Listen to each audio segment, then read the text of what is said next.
Vaishnavam Tej Asadya Sama Shamyat Brigud Vaha.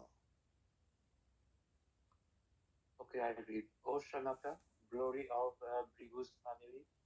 Although the supreme Brahmastra weapon released by Ashwatthama was irresistible and without check or counteraction, it was neutralized and foiled when confronted by the strength of Vishnu or Krishna.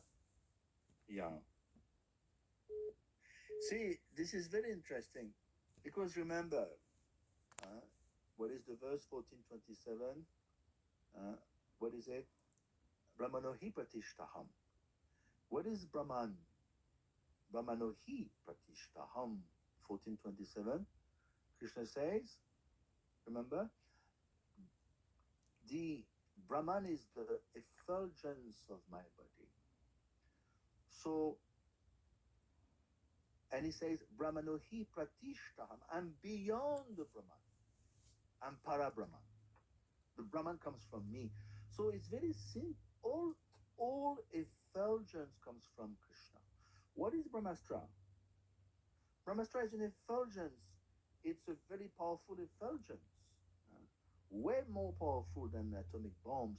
But again, it's coming from the Brahmastra, from from the Brahmajyoti, because Brahmajyoti is the source of all effulgence.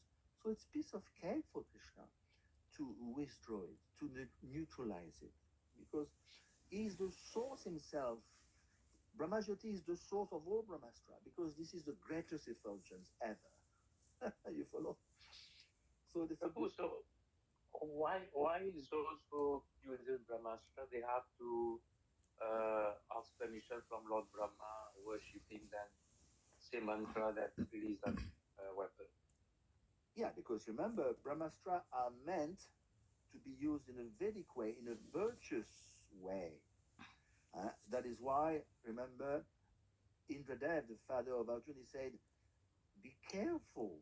If you misuse those celestial weapons, it will backfire against you. In other words, if you use them capriciously, whimsically, number one, you will be deprived of your power. Number two, it will counteract against you because you lost your credit, you lost your piety, you lost your goodness. So the more pious you are, the more pure you are, the better you're going to be handling those celestial weapons. Of course, Arjun was beyond any discredit. He's a pure devotee. But you will see in the Mahabharata at one point, when Arjun comes back from heaven, he spent 5 years, human years, which correspond to 5 days in heaven. And he comes back, and immediately all the brothers, they surround him. Oh, please, show me your weapon, show me your weapon. Arjun is quite, fired up. Yes, I'm going to show you my weapon. Because they are big martial warriors. They want to see. And Arjun starts to show, and he starts to, kind of lose it a little bit. And immediately he hears the voice in the sky. Your father is telling him, Arjun, don't play around with those those weapons. They are not to be uh, used in a wishy-washy way, whimsical way. These are very powerful. Arjun was the most powerful practically the most powerful warrior in the universe in those days. He has been totally empowered by Indradev, Krishna, Shiv. So this is the point.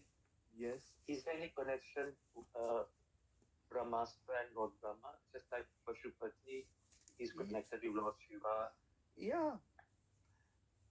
Yes. In other words, Brahmatej, Prabhupada explained in 15. Brahmatej, Brahma is there. Brahma, the sun. Brahma means many things in Sanskrit. Brahma means Vedic knowledge. So again, more you are Krishna conscious and steeped in Vedic knowledge, more you're going to be powerful. And more responsibilities you have to. Exactly.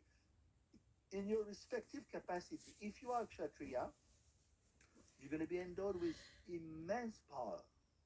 But that's according to your piety of your Krishna consciousness degree. If you, the less you become Krishna conscious, the more you're going to lose all these powers. And in the same way, in terms of Dharma, look at Maharaji Yudhishthira, the level of his Dharma.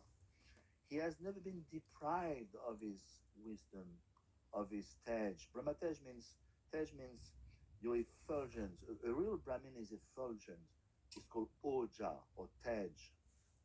You have seen those great Brahmins there. Even in India, you see they're very effulgent. Kanaya Krishna Prabhu, is my guru.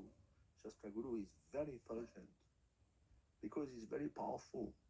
Even when he played the dice game and he loses absolutely everything, he was Sorry? being, even when Maharaj Yudhishthir he lost absolutely everything. Yeah. The dice game, everybody Yeah. forgive him. I don't know. Yes, because even Draupadi, they are fiery. She's a fiery lady. Being is very. They sometimes they criticize. You will see. Sometimes when they were exiled, sometimes they lose it, and even Draupadi loses it. She said, "How can you be so this? How can you be so passive? We are in the forest like gundas. We have to hide." And Beam corroborates it. Yes, let's take up the weapon and fight those rascals. Sometimes Draupadi and Beam they lose it, even while during the exile. And immediately Maharaj Yudhishthira is Mahamelo. He does never lose his cool. Then again he starts preaching, and practically everyone after 10 minutes keep quiet because he has such command of Dharma. Yeah, but he loses in the dice game. Yes, true. And because of that, they were 12. Yeah, but you have to understand it's all orchestrated by Krishna. These are parshadas. Yeah. They are on the level of Sneha Prem, Vatsalya. Sakya Prem, Sneha. They are parshadas. So it was meant to happen. We have to understand. It's a drama. Always keep in mind it's a drama. So we are into 15.